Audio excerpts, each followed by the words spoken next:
Vous écoutez RTL.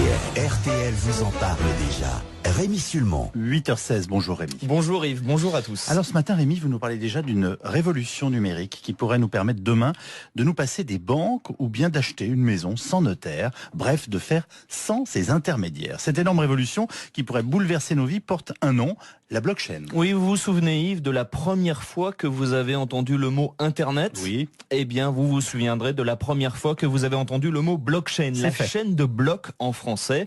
Je me méfie de ces révolutions technologiques qu'on nous annonce toutes les 5 minutes, mais là tous les experts du numérique le disent, cette révolution de la blockchain est comparable à l'Internet amorcé il y a 26 ans, parce que ce n'est pas une innovation, c'est carrément une nouvelle façon d'échanger entre les hommes. Alors si ça change nos vies à ce point-là, Rémi, il faut qu'on comprenne comment ça fonctionne, en quoi consiste exactement la blockchain. Alors depuis des centaines d'années, on est d'accord là-dessus Yves, on fait des transactions grâce à des tiers, un magasin hier, un site internet aujourd'hui. Eh bien la blockchain va supprimer ces intermédiaires. Imaginez sur internet, vous achetez une table à quelqu'un que vous ne connaissez pas, vous lui transférez 200 €.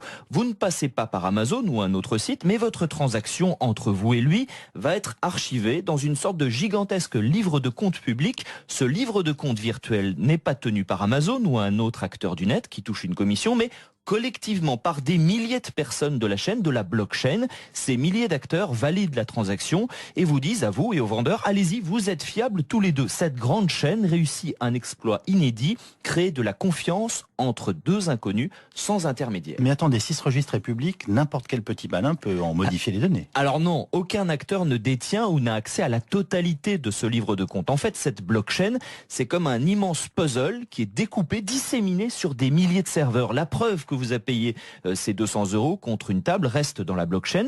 Les transactions peuvent être consultées mais pas modifiées, car pour que votre vendeur triche, il faudrait qu'il détienne l'ensemble des pièces du puzzle, ce qui est impossible. La blockchain, c'est donc un système de stockage et de transmission d'informations infalsifiables qui supprime les intermédiaires traditionnels. C'est là qu'est le potentiel totalement révolutionnaire. On pourrait se passer des notaires, des compagnies d'assurance, des cartes bleues, etc., etc. Le champ d'application est infini. Vous êtes donc en train de nous dire que les banques qu'on connaît peuvent disparaître et que Google peut lui aussi disparaître. Alors je vous annonce la mort de personne, moi. Mais ces acteurs ont effectivement du souci à se faire et ils cherchent déjà la parade, car certaines expérimentations de blockchain existent. Dans certains pays pauvres, on utilise par exemple le système pour établir des cadastres. La blockchain pourrait vraiment commencer à changer nos vies dans 10 ans. On va effectivement vers une nouvelle forme d'économie qui peut contourner les géants de la Silicon Valley, prédit Gilles Babinet, un des experts français du numérique les plus pointus. C'est la première fois où on a une technologie qui est, entre guillemets, anticapitaliste. C'est-à-dire, tout le monde est détenteur de la technologie et il n'y a plus d'hommes intermédiaires. C'est-à-dire que quand j'utilise Uber, j'enrichis Uber. J'enrichis pas uniquement le taxi qui me conduit.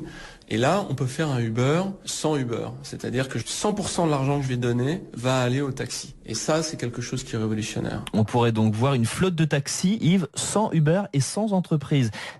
C'est révolutionnaire au point que Gilles Babinet pense, avec bien d'autres, que l'inventeur anonyme de la blockchain devrait recevoir le prix Nobel. C'est cette technologie qui a permis la création notamment de la monnaie virtuelle Bitcoins. Certains économistes dans le Wall Street Journal ont écrit que depuis 5 siècles, depuis l'invention des banques, la blockchain constitue l'innovation économique la plus importante. Et vous savez, le Wall Street Journal débloque et se déchaîne assez rarement. En tout cas, on va suivre ça d'extrêmement près. Vous étiez le premier, une fois de plus, à nous en parler.